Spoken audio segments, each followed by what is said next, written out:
আসসালামু আলাইকুম everyone, welcome back to my YouTube channel. তো আজকে আমাদের বাসায় বানানো হবে সেওই পিঠা, যেটা অনেকে তোমরা সেমাই পিঠা বা চুই পিঠা বলেও অনেকেই জানো। মানে পিঠা একই এক এক এলাকায় এক একটা নাম দেওয়া হয়। এই শীতে প্রথমবার আমাদের বাসায় এই পিঠাটা বানানো হচ্ছে। তো আমার বাবা এই পিঠাটা খুবই পছন্দ করে, যার কারণে আম্মু এই সবসময় যখন বানায় এই পিঠা দিয়ে শুরু করে। এই পিঠাটা আমাদের বাসায় সবাই খুবই পছন্দ করে, যার কারণে উইন্টারে কিন্তু আমাদের বাসায় এই পিঠাটাই আসলে বেশি বানানো হয়। এই পিঠাটা বানানোর জন্য আম্মু চালের গুঁড়া ভালো করে সিদ্ধ করে এটাকে কাই করে নিয়েছে, তারপরে এইভাবে একটা শেপ দিয়ে নিয়েছে। আমি আসলে খুব ভালো হয়তো এক্সপ্লেন করতে পারতেছি না, তোমরা দেখে দেখে আসলে বুঝে নাও।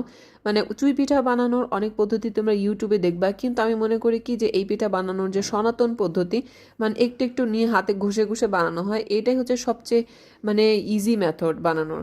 তো তারপরে আমরা দুইজনে মিলে পিঠা বানিয়ে নিয়েছি। এখানে আমার আম্মু একটু পানি গরম করতে দিয়েছে। এখন আমরা এই ভেঙে রাখা গুড়গুলো দিয়ে পানিটা ভালো করে সেদ্ধ করে নিব। মানে গুড়টা আগে পানির সাথে ভালো করে সেদ্ধ করে নিতে হবে। এখানে আমরা দুধ নিয়ে নিচ্ছি। মানে গুড় আর পানি একসাথে তুমি সেদ্ধ করে নিবা এবং দুধ আলাদা করে জাল করে নিবা। এভাবে দুইটা যদি তুমি আলাদা করে জাল করে নাও, তাহলে তোমাদের পিঠাটা কিন্তু অনেক পারফেক্ট হবে, দুধ ছানা কেটে যাবে না। তো এখানে দুধের মধ্যে একটু এলাচ, দারচিনি, মানে একটু গরম মশলা দিয়ে নেওয়া হয়েছে। এখন গুড়ের পানিতে আমরা পিঠাগুলো দিয়ে নিব। তার মানে তুমি গুড়ের পানিতে পিঠাগুলো দিয়ে এটা ভালো করে সেদ্ধ করে নিবা। এভাবে সেদ্ধ করে নিলে কিন্তু তোমাদের পিঠাটা অনেক পারফেক্ট হবে, দুধ ছানা কেটে যাবে না। যখন তুমি পানির সাথে পিঠাকে সিদ্ধ করে নিবা, মানে পিঠা ভালোভাবে সেদ্ধ হয়ে যাবে, তখন জাল করা দুধটা উপর থেকে জাস্ট ঢেলে দিবা।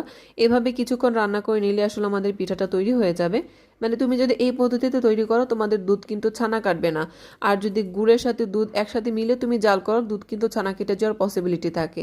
আর এইভাবে রান্না করলে কিন্তু পিঠাটা খেতে অনেক মজা হয়। তোমরা চাইলে এভাবে ট্রাই করতে পারো। Thanks for watching.